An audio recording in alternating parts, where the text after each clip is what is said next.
Hello there. If you've just bought a new GoPro 9 for several hundred of whatever currency happens to be in use in your particular area of the world, it's about, I think it's near thick end of £400 in the UK, although there are ways of getting discounts.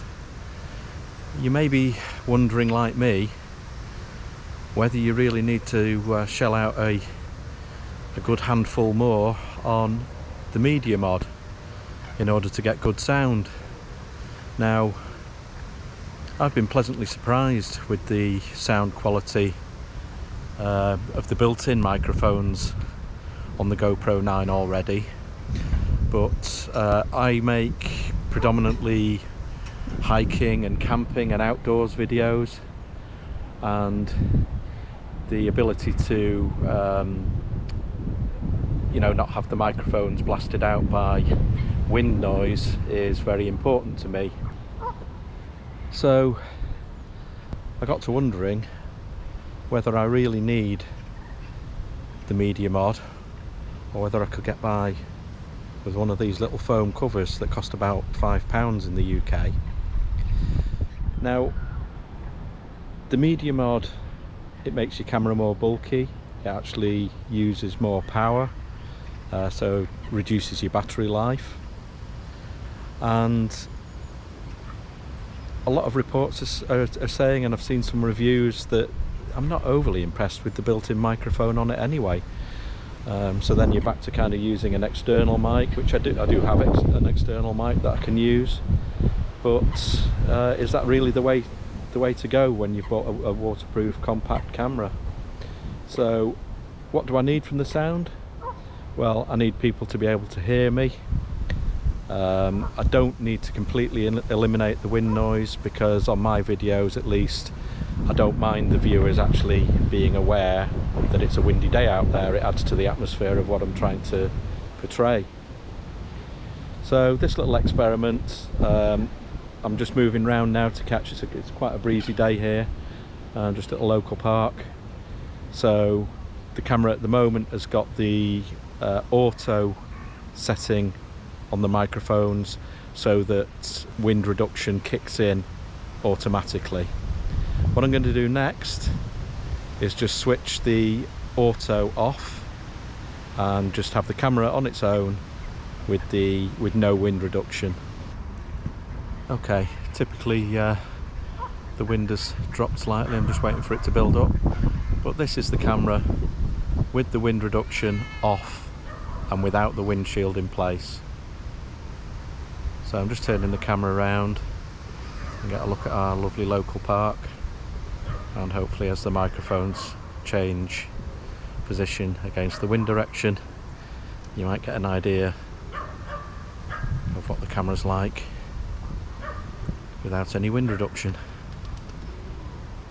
Come on, wind, do your worst.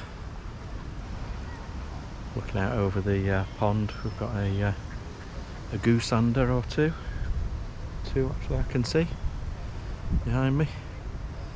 Winter visitors from up near the Arctic Circle. Oh yeah, there, the wind's coming back. Hopefully you can hear that now, and whether my voice is prevailing over the wind. This certainly isn't as strong a wind as I'd get up on the tops. I was up on Mamtor the other week, and the wind was blasting across. That would have been a good test, but we're in lockdown, so can't repeat that at the moment, but we'll see if this does the trick. Okay, so the next test I'll bring you back when I've put the windshield in place. I'm going to leave the wind reduction settings off. Before I do that, just going on to that's a nice good blast of wind now. This is the camera with no wind reduction, and I'm on the rear microphone now.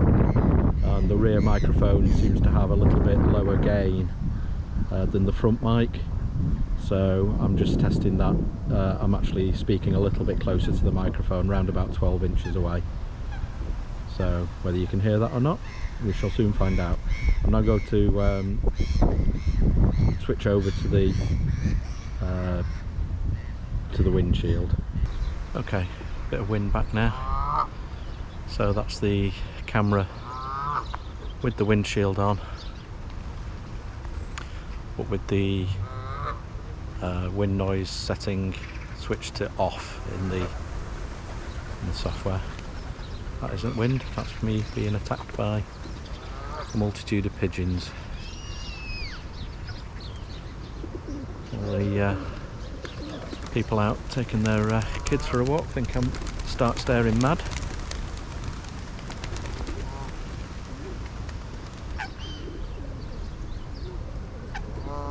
Yeah, wind's definitely dropping slightly, so not sure how scientific this test is going to be.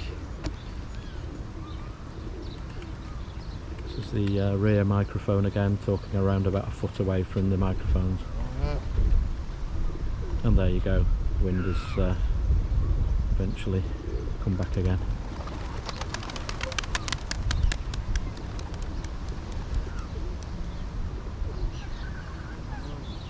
Okay, and one final test. I'm just going to switch the noise reduction setting on and keep the windshield on the camera. Okay, and that's with the windshield still on, but with the wind reduction setting set to auto. Just turn you around onto the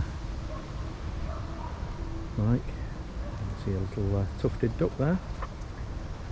Another winter visitor. Okay, so that's just finally recording again. We've just been waiting for some wind to come back.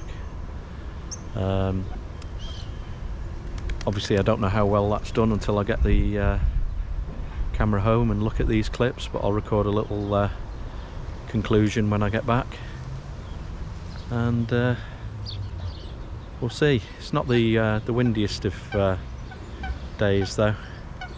It's yeah, I could do with getting out for a better test one way or another, but let's take a look at what we've got and see what the conclusions are so far.